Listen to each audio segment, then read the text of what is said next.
Hello guys! Kakain kami sa Cafe 84 here in Bath.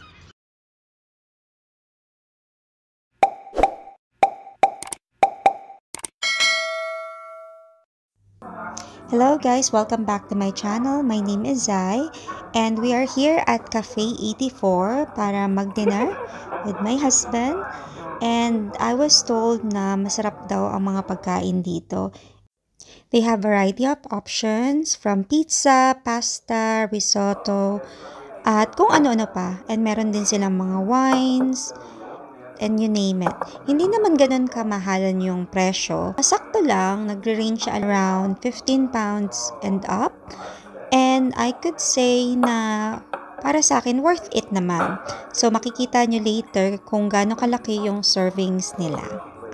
And while we are waiting for our food, nagkwentuhan muna kami ng asawa ko. So, my drink is pineapple juice and my husband chose Coca-Cola.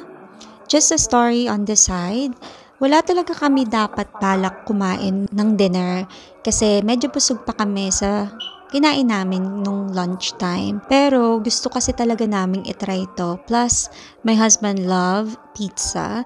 And since this place has been suggested to us at saka may mga nagsabi na masarap nga daw yung pizza dito, we give it a try. So after contemplating inside our hotel, we decided to go ahead and try their food. And it did not disappoint kasi the ambience itself, it's very relaxing, hindi masyadong matao, at friendly yung staff. Napapayag ko nga pala ang asawa ko sa ganitong picturan. Dahil wala pa nga yung order namin, mag-sweet-sweetan muna kaming dalawang mag-asawa. O, diba? Feeling honeymooner yan? Finally, dumating na ang aming pagkain and we waited for around 20 minutes. It is not a long wait really since me and my husband enjoyed each other's company. Walang dull moment.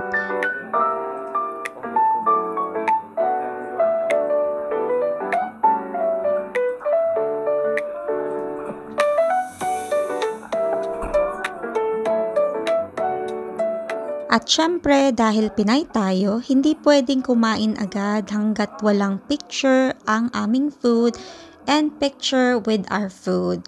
So, picture-picture muna kami.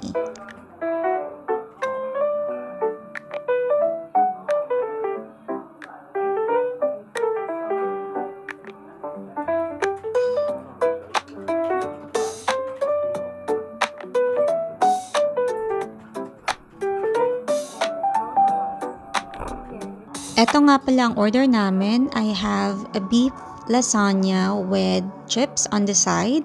And my husband got his margarita pizza with chips as well. I don't know the size of the pizza because it is not included on the menu. But I guess it is 12 inches. Don't quote me on that.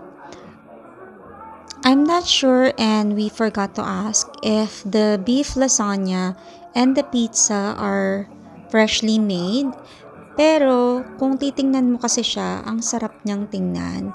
So like I have mentioned earlier, sobrang laki ng servings ng beef lasagna niya. I think this is really good for 2-pack. Pero since hindi naman masyadong fan ng asawa ko ng lasagna, I'm going to eat them all.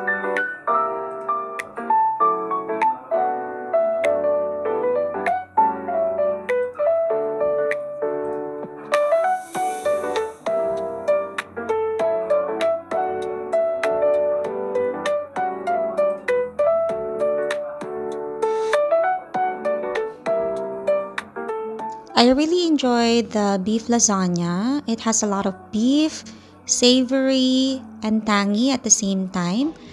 Also, the cheese. Oh my God, sobrang dami ng cheese. Hindi ko siya kayang ubusin kasi sobrang laki niya. So, I asked my husband to help me out. For the pizza, my husband said that he loves it. So, that means nasarapan din siya dun sa pizza. With the experience that we have in this cafe, I would say it is 10 out of 10. Dito ko na rin tatapusin ang aking video. Thank you so much for watching. And please don't forget to like and subscribe to my channel. Paalam!